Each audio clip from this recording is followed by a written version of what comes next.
Hello, it's Marcin here, and today I would like to talk about two Corona 1.4 features, which are VFB regions and history.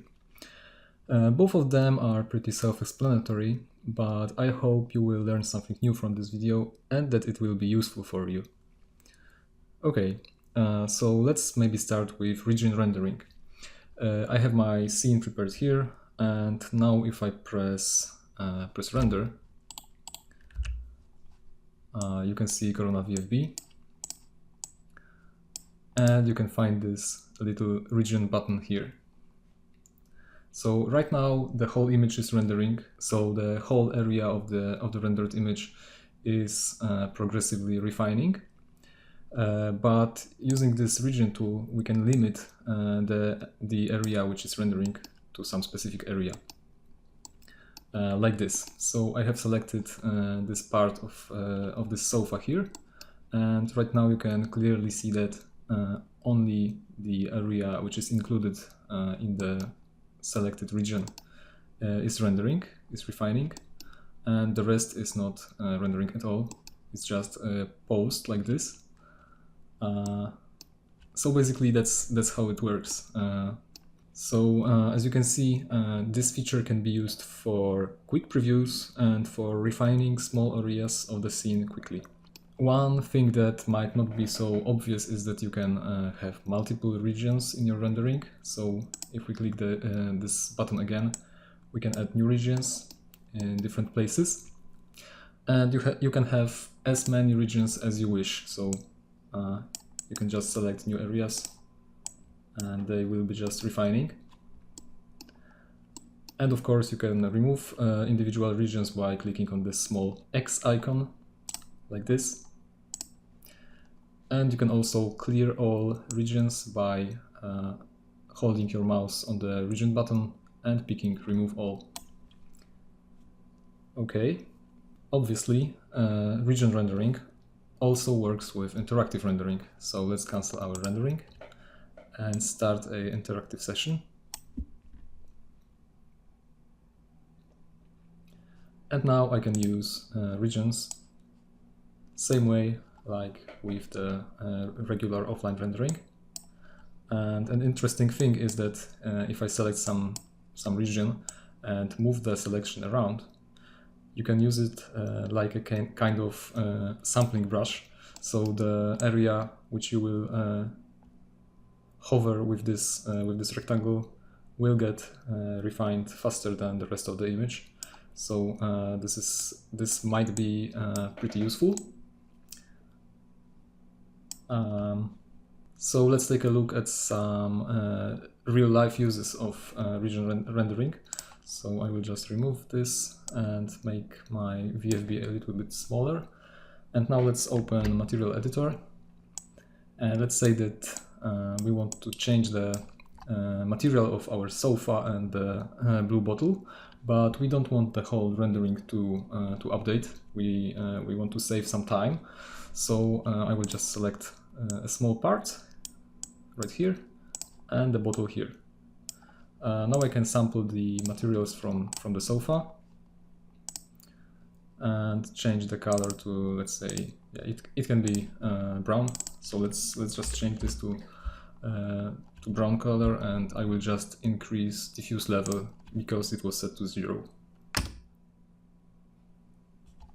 Okay, and you can see that since it's interactive rendering, it very quickly updates only the selected areas. So we can do the same thing with the bottle, and I will just select it and change the absorption color, which I'm using here. Let's maybe make it pink, and I hope that you can see that it turned pink here. Okay, now you might think that you can do more or less the same thing with render selected option, but there is one problem with render selected which we can overcome by using regions.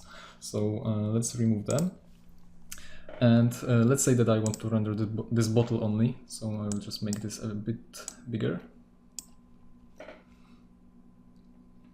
And let's use render selected now. So I will go to render setup, scene, render selected, viewport selection. Okay, and now you can see that only the bottle is rendering, but the background has disappeared. But we can change that by disabling clear VFB in between renders. So let's render again. I will just stop this, disable the viewport selection option, start interactive rendering, wait a bit.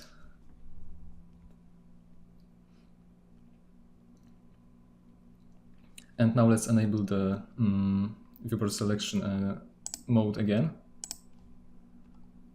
like this. And now you can see that the background hasn't disappeared, so it's working as we wanted. Okay, let's select our bottle material, let's make it pink. And you can see that it works, but now the problem is that the reflection of the bottle in the table right here did not change. So that's one little problem with render selected. So if I disable the render selected option right now and select only the area which is interesting for us, you can see that the reflection is also updating, which simply gives us a better view how the scene will look in the final rendering. And obviously this is just an example. We can imagine some different situations. So for example, maybe the reflection of the sofa in this table or something different. But using the regions, you can see the updated refractions, and all the other effects that will take place in the scene. Okay. So I think that that's all about region rendering. So remember about the sampling brush option, which is pretty cool. And now let's start with render history. So render history is useful for comparing shots, like shots with different lighting, materials, or render settings. And it can be also useful for comparing different render settings, which is an interesting idea. So let's start rendering again. I'm not using interactive rendering right now. I'm using standard offline rendering. And now you can find render history in the history tab. If you can see this whole menu over here, you have to enable tools by clicking here. Okay, and now let's go to history. And if I click this button here, store current VFB, you can see that it gets saved on the list here, and I can have as many saves as I wish. So we can just add more and more. I can do this while rendering, like I am doing now. So I'm just rendering and storing the snapshots at the same time. I can also cancel rendering and then store the snapshot. Then I can save the snapshot as an image. You will see a standard 3ds Max save image dialog. I can also continue rendering from this snapshot, which is a useful thing to remember. And I can also remove the snapshots. And the last option is renaming the snapshots. So I can just call it, I don't know, brown sofa. And now we can, for example, change the material of the sofa back to black. Render it out. Let's just wait for a few passes to complete.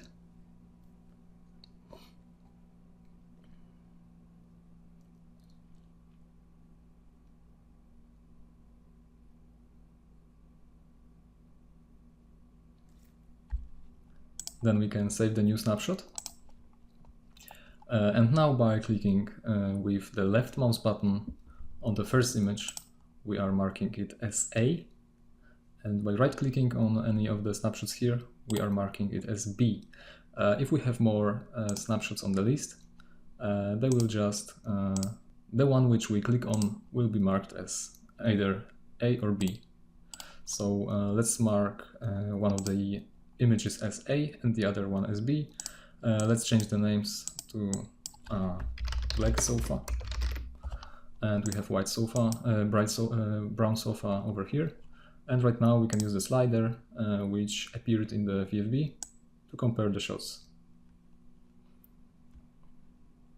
Okay, and one of the interesting usages of the render history option is comparing different render settings.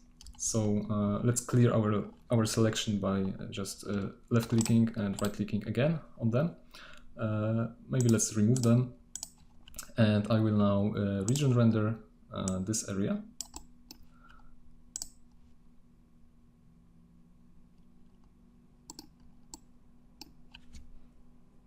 Let's just wait a bit. Okay, and now I will just store this as my VFB, as a history snapshot. Now let's go to render settings system, and let's change the highlight clamping setting. Let's say that we just want to find out what this setting does. So I will set it to 1 to check what will happen. And let's render again. Okay, as you can see, the whole image became much darker, so the sky is now visible, but it also became kind of flat, so we don't have so much contrast right now. So we can guess by using this comparison what this setting does. Basically, it just clamps or cuts off highlights at some specified value. And right now we can save the new snapshot, mark them as A and B again, and we can just see the difference like this. Obviously, you can also do this with different performance settings or whatever settings you wish to see what impact they have on your image, and to decide which version would look better for your project. Okay, obviously render history also works with interactive rendering. So we can just run interactive rendering and store the snapshots. And the last thing to remember is that if you want to compare two different shots, they have to be saved in the same resolution. So if I resize my VFB like this, or if I just render the image in different resolution, we won't be able to compare the shots, and we will get a warning size mismatch and the resolution, the original resolution at which the snapshot was saved. So let's revert the highlight clamping option back to 0, because I don't like the result. And I think that's all for this video. I hope you enjoyed it, and be sure to check out the rest of tutorials on our YouTube channel. Bye!